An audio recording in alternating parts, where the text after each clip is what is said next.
Hello students, അപ്പം നമ്മൾ ഇന്നത്തെ ക്ലാസ്സിൽ കാണാൻ പോകുന്നത് കമ്പ്യൂട്ടേഷണൽ കെമിസ്ട്രി എന്നുള്ള ചാപ്റ്ററിലെ ഓപ്പറേറ്റിംഗ് സിസ്റ്റം. എന്താണ് ഒരു ഓപ്പറേറ്റിംഗ് സിസ്റ്റം എന്നുള്ള കാര്യമൊക്കെയാണ് നമ്മളിന്ന് കാണാൻ പോകുന്നത്. അപ്പോൾ നിങ്ങളിൽ പലരും വേണമെങ്കിൽ പ്ലസ് ടുവിലൊക്കെ കമ്പ്യൂട്ടർ പഠിച്ചവരായിരിക്കും, അല്ലെങ്കിൽ നിങ്ങൾ പണ്ട് തൊട്ടേ ബേസിക്കായിട്ട് സ്കൂളുകളിലൊക്കെ പഠിച്ചിരുന്ന കുറച്ച് കാര്യങ്ങളാണ് ഇവിടെ തുടക്ക ഭാഗത്ത് നമ്മൾ ഡിസ്കസ് ചെയ്യുന്നത്. ഓക്കെ, അതിലെ ഒന്നാണ് ഓപ്പറേറ്റിംഗ് സിസ്റ്റം. ഓക്കെ, അപ്പോൾ ഓപ്പറേറ്റിംഗ് സിസ്റ്റം എന്ന് പറഞ്ഞാൽ ഒരു കമ്പ്യൂട്ടറിലെ ഓപ്പറേഷൻസിനെ ഓർഗനൈസ് ചെയ്യുന്ന സിസ്റ്റമാണ്. ഓക്കെ, അപ്പോൾ ഓപ്പറേറ്റിംഗ് സിസ്റ്റത്തിൻ്റെ മെയിൻ റോൾ എന്താ? Four organising operations in A computer. Okay, അപ്പോൾ ഓപ്പറേറ്റിംഗ് സിസ്റ്റം എന്ന് പറഞ്ഞ സിസ്റ്റം സോഫ്റ്റ്വെയർ ആണ്. അത് മാനേജ് ചെയ്യുന്നു എന്ത്? കമ്പ്യൂട്ടറിൻ്റെ ഹാർഡ്വെയർ ആൻഡ് സോഫ്റ്റ്വെയർ റിസോഴ്സസിനെ. And it provides common services for computer programs. ഇപ്പോൾ കമ്പ്യൂട്ടറിലെ ഹാർഡ്വെയറിനെയും സോഫ്റ്റ്വെയറിനെയും അത് മാനേജ് ചെയ്ത് കമ്പ്യൂട്ടർ പ്രോഗ്രാംസിന് ചില കോമൺ ആയിട്ടുള്ള സർവീസസ് പ്രൊവൈഡ് ചെയ്യുകയാണ് ഓപ്പറേറ്റിംഗ് സിസ്റ്റത്തിനുള്ള മെയിൻ ആയിട്ടുള്ള റോൾ എന്ന് പറയുന്നത്. അപ്പോൾ ഒരു കമ്പ്യൂട്ടർ പ്രവർത്തിക്കാനുള്ള ഏറ്റവും ഇമ്പോർട്ടൻ്റ് ആയിട്ടുള്ള പ്രോഗ്രാം കൂടിയിട്ടാണ് operating system. Okay, so the computer should have an operating system to run other programs and applications. അത് വളരെ ബേസിക് ആയിട്ടുള്ള കാര്യമാണ്, വളരെ ഇമ്പോർട്ടൻ്റ് ആയിട്ടുള്ള കാര്യമാണ്. ഓപ്പറേറ്റിംഗ് സിസ്റ്റം ഒരു കമ്പ്യൂട്ടറിലെ വളരെ അത്യാവശ്യമായിട്ടുള്ള കാര്യമാണ്. ഇപ്പോൾ കമ്പ്യൂട്ടറിൻ്റെ ഓപ്പറേറ്റിംഗ് സിസ്റ്റം പല ബേസിക് ടാസ്കുകളും അത് പെർഫോം ചെയ്യുന്നുണ്ട്. Like recognizing input from the കീബോർഡിൽ നിന്ന് കൊടുക്കുന്ന ഇൻപുട്ടിനെ അത് റെക്കഗ്നൈസ് ചെയ്യും. പിന്നെ അത് ഔട്ട്പുട്ട് അത് സ്ക്രീനിലേക്ക് കൊടുക്കും. പിന്നെ ഫയൽസ്, അതുപോലെ ഡയറക്ടറീസ്, അതൊക്കെ സ്റ്റോറേജ് ഡ്രൈവ്സിലുള്ളതിനെ അത് ട്രാക്ക് ചെയ്യും. പിന്നെ പെരിഫറൽ ഡിവൈസസ് സച്ച് ആസ് പ്രിൻറ്റേഴ്സിനൊക്കെ അത് കൺട്രോൾ ചെയ്യും. ഈ ഫങ്ഷൻസ് ഒക്കെ എന്ത് ചെയ്യുന്നുണ്ട്? ഓപ്പറേറ്റിംഗ് സിസ്റ്റംസ് ചെയ്യുന്നുണ്ട്. അപ്പോൾ ഇവിടെ ഒരു സ്കീമാറ്റിക് ഡയഗ്രാം കൊടുത്തിട്ടുണ്ട്. അതായത് ഓപ്പറേറ്റിംഗ് സിസ്റ്റമാണ്. ആ ഓപ്പറേറ്റിംഗ് സിസ്റ്റം കീബോർഡിനെ കൺട്രോൾ ചെയ്യുന്നു, ഹാർഡ്വെയറിനെ, ആപ്ലിക്കേഷൻസിനെ, ഹാർഡ് ഡ്രൈവിനെ, ആപ്ലിക്കേഷൻസിനെ, മോണിറ്ററിനെ, പ്രിൻ്ററിനെ, മൗസിനെ ഒക്കെ അത് കൺട്രോൾ ചെയ്യുന്നതാണ് ഇവിടെ കാണിച്ചിരിക്കുന്നത്. ഇനി ഓപ്പറേറ്റിംഗ് സിസ്റ്റംസ് മെയിനായിട്ട് ക്ലാസിഫൈ ചെയ്തിട്ടുണ്ട്.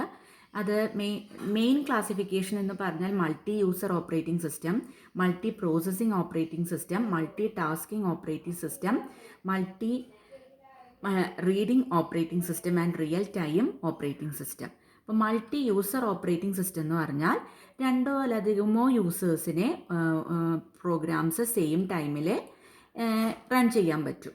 അതാണ് മൾട്ടി യൂസർ. ഓക്കെ, ചില ഓപ്പറേറ്റിംഗ് സിസ്റ്റംസ് ഉണ്ട് കൂടുതൽ അഡ്വാൻസ്ഡ് ആയിട്ടുള്ളത്. അത്തരത്തിലുള്ള ഓപ്പറേറ്റിംഗ് സിസ്റ്റംസിന് even 100 or thousands of operating പ്രോഗ്രാംസിനെ സെയിം ടൈമിൽ അതിനെ പ്രവർത്തിക്കാനായിട്ട് റൺ ചെയ്യാനായിട്ട് സാധിക്കും. അതാണ് മൾട്ടി യൂസർ, രണ്ടോ അതിലധികമോ പ്രോഗ്രാംസിന് സെയിം ടൈമിൽ റൺ ചെയ്യാൻ പറ്റുന്നത്. ഇനി എന്താണ് മൾട്ടി പ്രോസസ്സിംഗ്? അത് supports running a program on more than one CPU. ഒരു പ്രോഗ്രാം ഒന്നോ അതിലധികമോ CPU-യിൽ റൺ ചെയ്യാൻ കൈപ്പബിലിറ്റി ഉള്ള ഓപ്പറേറ്റിംഗ് സിസ്റ്റത്തിനെയാണ് മൾട്ടി പ്രോസസ്സിംഗ് ഓപ്പറേറ്റിംഗ് സിസ്റ്റംസ് എന്ന് പറയുന്നത്. Then multi tasking operating systems ഉണ്ട്. എന്ന് വെച്ചാൽ അത് it allows more than one program to run concurrently. ഒരു സമയത്ത് തന്നെ ഒന്നിൽ കൂടുതൽ പ്രോഗ്രാംസിനെ റൺ ചെയ്യാനായിട്ട് അലൗ ചെയ്യുന്നതാണ് multi tasking operating systems. Then real time operating systems, multi reading operating systems ഉണ്ട്. അതായത് ഒരു സിംഗിൾ പ്രോഗ്രാമിൽ തന്നെ പല പല പാർട്സ് ഉണ്ട്. So it allows different parts of a single program to run concurrently. ഒരു പ്രോഗ്രാമിൽ തന്നെ പല പാർട്സും സെയിം ടൈമിൽ തന്നെ റൺ ചെയ്യാൻ പറ്റുന്നതാണ് ആ കാറ്റഗറിയിലുള്ളത്. Then the last type is real time. ഇപ്പോൾ റിയൽ ടൈം എന്ന് പറഞ്ഞു കഴിഞ്ഞാൽ അത് ഇൻപുട്ടിനോട് പെട്ടെന്ന് തന്നെ ഇൻസ്റ്റൻറ്റേനിയസ്ലി ആയിട്ട് റെസ്പോണ്ട് ചെയ്യുന്ന ടൈപ്പാണ്. ഇപ്പോൾ general purpose operating systems like DOS, Unix എന്നൊക്കെ നിങ്ങൾ കേട്ടിട്ടുണ്ടാവും. അതൊന്നും റിയൽ ടൈം അല്ല. They are not real time operators. Input ഡാറ്റയോട് ഇൻസ്റ്റൻ്റ്ലി റെസ്പോണ്ട് ചെയ്യാൻ പറ്റുന്ന ഓപ്പറേറ്റേഴ്സ് ആണ് real time operators. Okay, then നമുക്ക് ഈ ഓപ്പറേറ്റിംഗ് സിസ്റ്റത്തിന് ജസ്റ്റ് ഒന്നും കൂടി ക്ലാസിഫിക്കേഷൻ നമ്മൾ കണ്ടു. ഇനി ജസ്റ്റ് ഏതൊക്കെ ടൈപ്സ് എന്ന് ജസ്റ്റ് ഒന്ന് നമുക്ക് നോക്കാം. ജസ്റ്റ് ഒന്ന് പെരിഫറലായിട്ട് നോക്കാം. സിംഗിൾ ടാസ്കിംഗ് ഉണ്ട്, മൾട്ടി ടാസ്കിംഗ് ഉണ്ട്. അപ്പോൾ സിംഗിൾ ടാസ്കിംഗ് എന്ന് പറഞ്ഞാൽ നമുക്കറിയാം ഒരു പ്രോഗ്രാമേ ഒരു ടൈമിൽ റൺ ചെയ്യാൻ പറ്റുള്ളൂ. ഇപ്പോൾ ഈ single tasking system can run only one program at a time. പക്ഷെ മൾട്ടി ടാസ്കിങ് ആണെങ്കിലോ more than one program can be run in concurrency. അതായത് കൂടുതൽ പ്രോഗ്രാംസ് സെയിം ടൈമിൽ തന്നെ റൺ ചെയ്യാൻ പറ്റും. അത്തരത്തിലുള്ള ഓപ്പറേറ്റേഴ്സാണ് മൾട്ടി ടാസ്കിങ് ഓപ്പറേറ്റർ. ഒരു പ്രോഗ്രാമിനെ മാത്രം റൺ ചെയ്യുന്നതാണ് സിംഗിൾ ടാസ്കിങ് ഓപ്പറേറ്റർ എന്ന് പറയുന്നത്. Okay,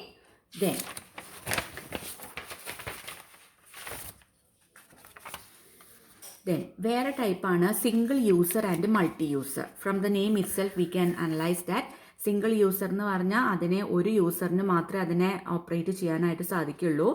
then multi user operating systems എന്ന് പറഞ്ഞു കഴിഞ്ഞാൽ അത് കൂടുതൽ പേർക്ക് സെയിം ടൈമിൽ തന്നെ അതിനെ യൂസ് ചെയ്യാനായിട്ട് സാധിക്കും.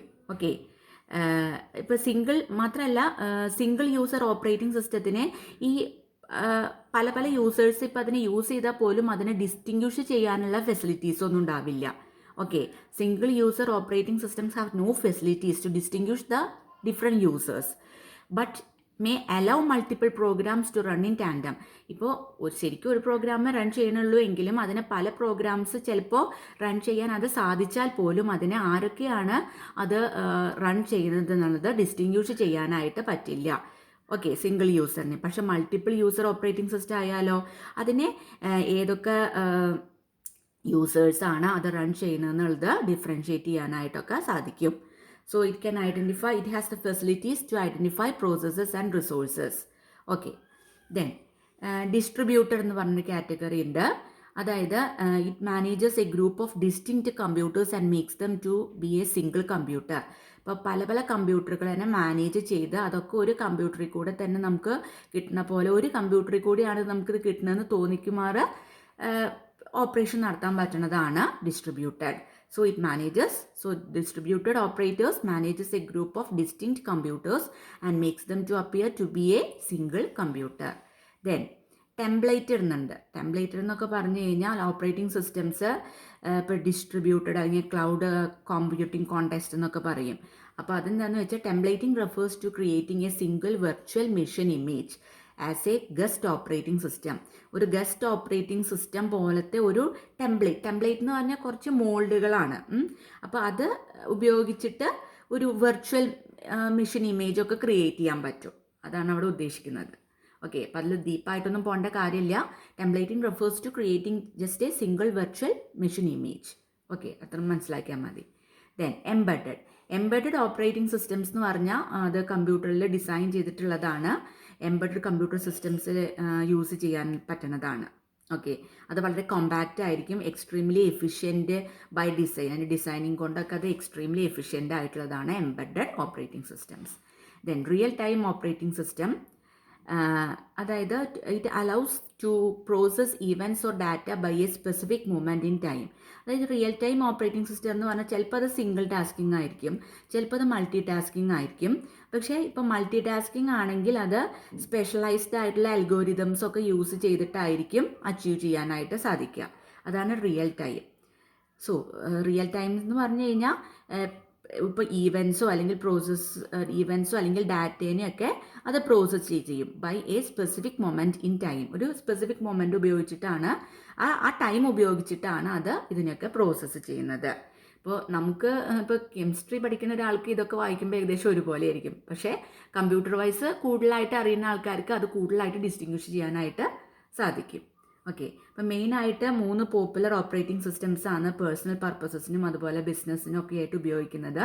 അത് മെയിനായിട്ട് ലിനക്സ്, വിൻഡോസ്, ദെൻ മാക്, അത് 3 സാധാരണയായിട്ട് ഉപയോഗിക്കുന്നത്. ഓക്കെ, ഇപ്പോൾ മൈക്രോസോഫ്റ്റ് വിൻഡോസ് എന്ന് പറഞ്ഞൊരു ഓപ്പറേറ്റിംഗ് സിസ്റ്റം ആണ്. അത് പേഴ്സണൽ ആൻഡ് ബിസിനസ് കമ്പ്യൂട്ടേഴ്സിന് വേണ്ടിയിട്ടാണ്. സാധാരണ ഇപ്പോൾ അത് കൂടുതലായിട്ട് വിൻഡോസ് നമുക്കറിയാം, നമ്മുടെ പേഴ്സണൽ കമ്പ്യൂട്ടർ വേൾഡിലാണ് അത് ഡോമിനേറ്റ് ചെയ്തിരിക്കുന്നത്. അതുപോലെ ഒരു ഗ്രാഫിക്കൽ യൂസർ ഇൻ്റർഫേസ് ഒക്കെ അതിനെ ഓഫർ ചെയ്യാനായിട്ട് സാധിക്കും. പിന്നെ പെരിഫറൽ ഡിവൈസസ് ഒക്കെ നമുക്ക് അതിൽ കണക്ട് ചെയ്യാനും വളരെ ഈസി ആയിട്ട് പറ്റും. പിന്നെ മാക് ഓപ്പറേറ്റിംഗ് സിസ്റ്റം എന്ന് പറഞ്ഞാൽ ആപ്പിൾ മാക്കിൻടോഷ് ഓപ്പറേറ്റിംഗ് സിസ്റ്റം എന്നാണ് അതിൻ്റെ ഫുള്ളായിട്ടുള്ള നെയിം. അതിലും ധാരാളം ഫീച്ചേഴ്സ് ഉണ്ട് അല്ലേ, like graphical user interface, Windows icons, അതൊക്കെ അതിൽ ഉണ്ടായിരിക്കും. ദെൻ ലിനക്സ് നിങ്ങൾ കേട്ടിട്ടുണ്ടായിരിക്കും. അതൊരു ഫ്രീലി ഡിസ്ട്രിബ്യൂട്ടഡ് ആയിട്ടുള്ള ഓപ്പറേറ്റിംഗ് സിസ്റ്റം ആണ്. അതിൽ അത് റൺ ചെയ്യാനായിട്ട് ഹാർഡ്വെയർ പ്ലാറ്റ്ഫോംസ് ഒക്കെ ധാരാളമായിട്ട് ഉണ്ട്.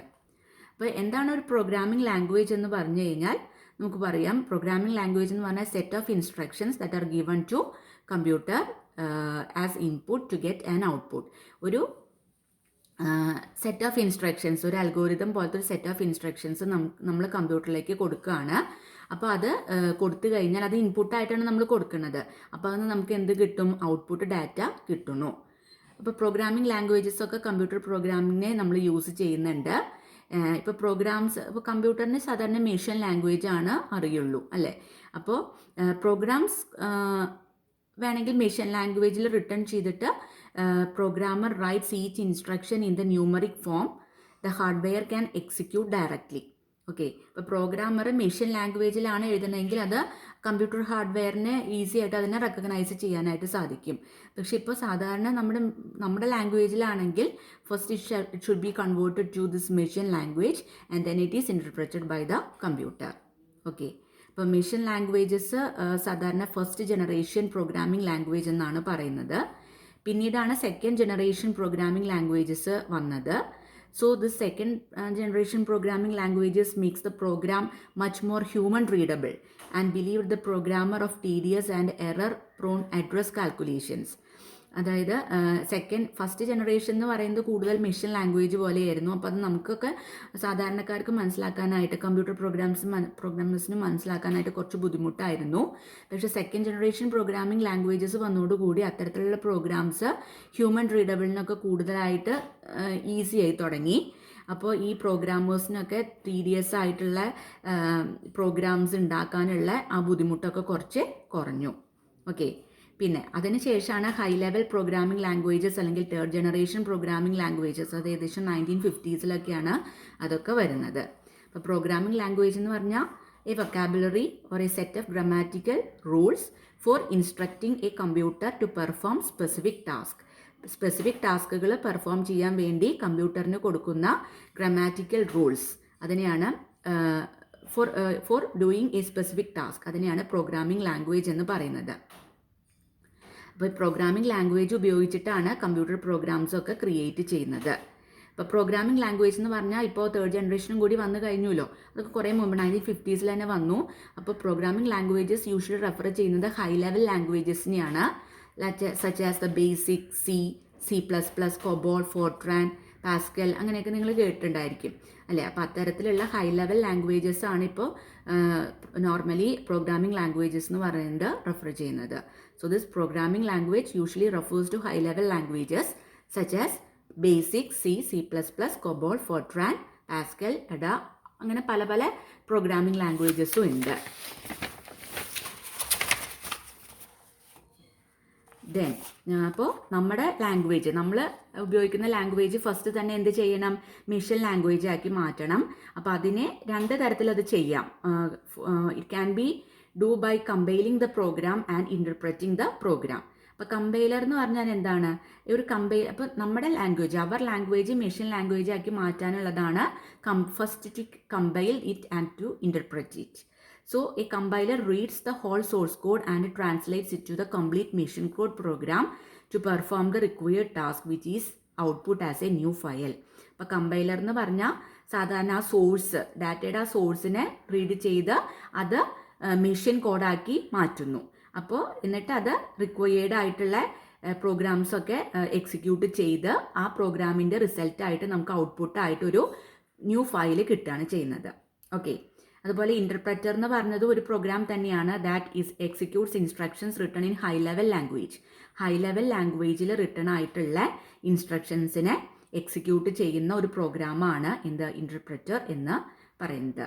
ഓക്കെ, അപ്പോൾ ഇൻ്റർപ്രറ്ററും അതുപോലെ തന്നെ സോഴ്സ് കോഡ്, സോഴ്സിനെ റീഡ് ചെയ്യുന്നു.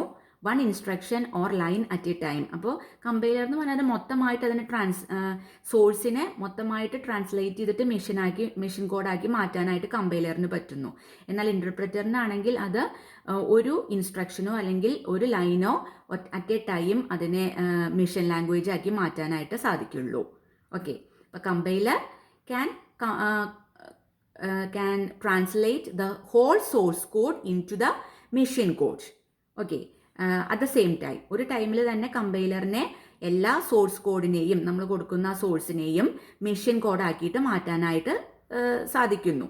എന്നാൽ ഇൻ്റർപ്രറ്റർക്കോ അങ്ങനെ മൊത്തമായിട്ട് ഹോൾ സോഴ്സ് കോഡിന് അതിന് ഒറ്റ തടിക്ക് മെഷീൻ കോഡാക്കി മാറ്റാനായിട്ട് ഇൻ്റർപ്രറ്റർക്ക് സാധിക്കില്ല. Interpreter reads the source code one instruction or line at a time. ഒരു ഇൻസ്ട്രക്ഷനോ ഒരു ലൈനോ അത് ഒരു സമയത്ത് റീഡ് ചെയ്യുള്ളൂ. എന്നിട്ട് അതിനെ മെഷീൻ കോഡാക്കി മാറ്റാനേ അതിനെ സാധിക്കുള്ളൂ. ഇതാണ് മെയിനായിട്ട് പ്രോഗ്രാമിംഗ് ലാംഗ്വേജസ്. ഇപ്പോൾ ഏതൊക്കെയാണ് മേജർ പ്രോഗ്രാമിംഗ് ലാംഗ്വേജസ് എന്നുള്ളതൊക്കെ, മെഷീൻ ലാംഗ്വേജ് എങ്ങനെയൊക്കെയാണ്, അവർ ലാംഗ്വേജ് എങ്ങനെയാണ് മെഷീൻ ലാംഗ്വേജ് ആക്കി കൺവേർട്ട് ചെയ്യുന്നത്, ഇതൊക്കെയാണ് ഈ ഭാഗം വളരെ ഇമ്പോർട്ടൻ്റ് തന്നെയാണ്. ഷോർട്ട് ആൻസറോ പാരഗ്രാഫോ ഒക്കെ ആയിട്ട് ചോദിക്കാറുള്ളതാണ്.